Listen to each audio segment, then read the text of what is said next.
al escuchar el asilo. Y se lo preguntamos a la abogada, ¿qué es en realidad un asilo o un asilo político, un asilo de violencia doméstica? Vamos a ver si tenemos el Oasis, video en este en momento. realidad, ¿qué significa un asilo y qué tipos de asilos son los que existen? Ok, ese es definitivo. Una de las defensas más importantes que tenemos, una de las herramientas más importantes que tenemos es la solicitud de asilo. Pero igual la persona tiene que saber, estoy pidiendo asilo basado en qué, dice la ley.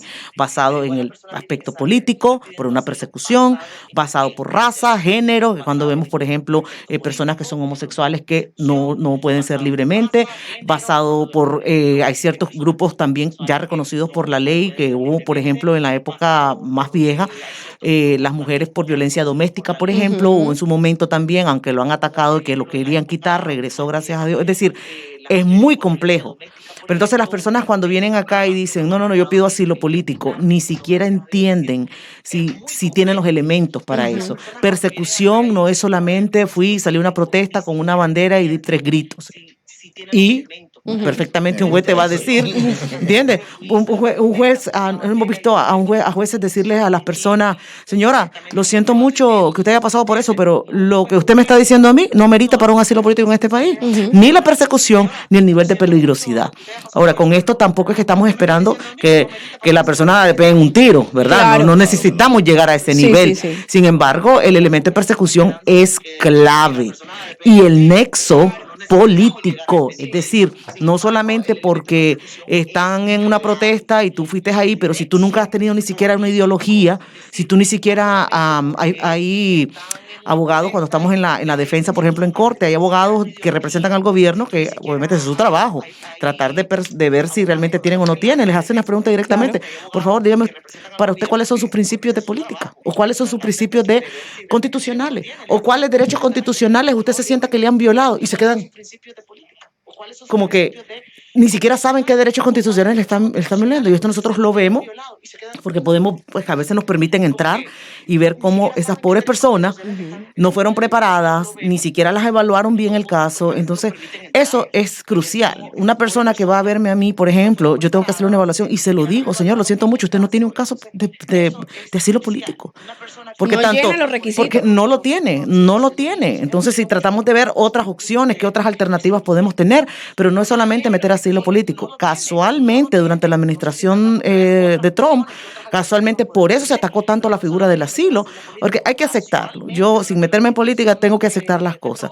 El abuso que hubo de la figura del asilo político fue brutal.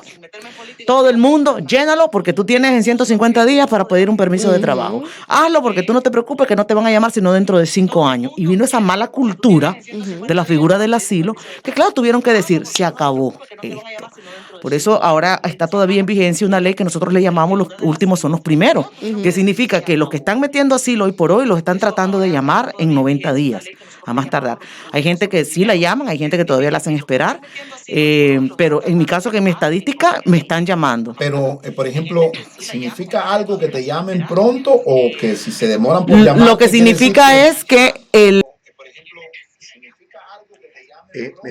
es interesantísimo, Wendy, porque muchas de las personas, lo que hablábamos al principio del programa, que creen que el hacer el asilo político ya tienes un estatus. Tú se lo preguntaste a la abogada el día de ayer que si la persona que decía, ¿cuál es tu estatus? No, yo tengo asilo político. Correcto. Mientras tú no hayas ganado el asilo político, tú no tienes ningún estatus. Tú estás bajo el proceso de una aplicación. Correcto. Entonces, hay veces que es lamentable, lo que decía también la abogada, qué bueno que hayamos traído el video para aquí nuestra hermana radio Luz Miami 1450 AM 101.9 FM, que no tuvimos la oportunidad de tenerla acá, pero sí logramos traer el video donde la abogada hace ese comentario para nuestra comunidad. Y es interesantísimo, Wendy, que todos nuestros radioescuchas, nuestros hermanos venezolanos,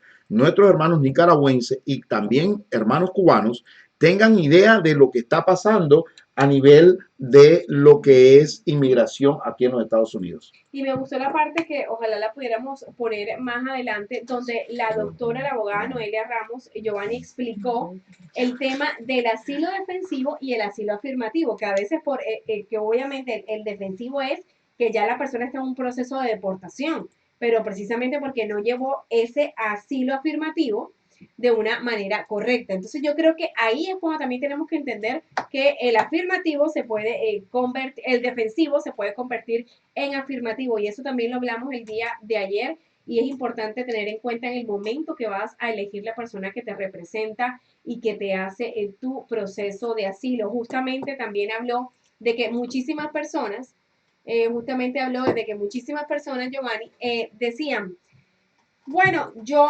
hice el asilo y simplemente lo firmé yo mismo. Es lo que también explicó la abogada, que cuando tú estás haciendo el asilo con una persona que no es acreditado, un abogado, el asilo lo estás firmando tú mismo. Estás haciendo como Claro, si porque tú mismo estás haciendo que tu mismo caso. el detalle es que nadie está dándose la responsabilidad. Mira, cuando tú eres abogado, realmente el abogado es el que trabaja contigo y te va a dar la asesoría, e incluso en cualquier defensa va a estar presente en el detalle cuando te está representando, va a ser la parte de la representación tuya. ¿Por qué? Porque esa persona conoce de las leyes. Entonces, ¿qué es lo que sucede? Una persona que te ayuda a llenar un estatus no puede firmarlo. Entonces te hace que tú firmes ese documento, y ese documento ahí te está poniendo tú la soga en el cuello, porque tú eres la persona que estás haciéndote responsable. Imagínate, en una deportación, porque lo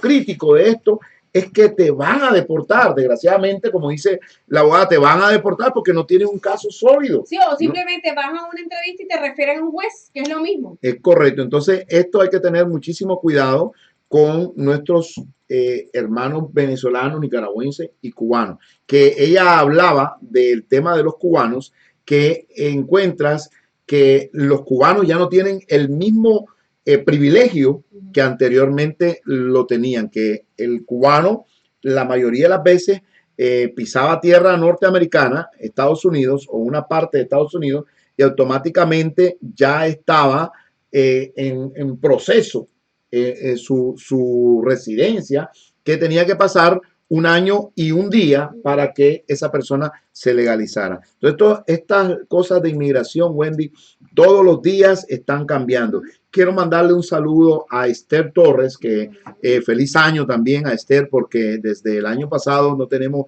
ese contacto directo y nos gustaría saludarla acá en nuestra emisora 1450 AM 101.9 FM. También a la señora Mildred, a todas las personas que son nuestros fieles escuchas de nuestra emisora, Wendy. Claro que sí, bueno, y todos esos que estaban esperando o que simplemente van a un supermercado o una farmacia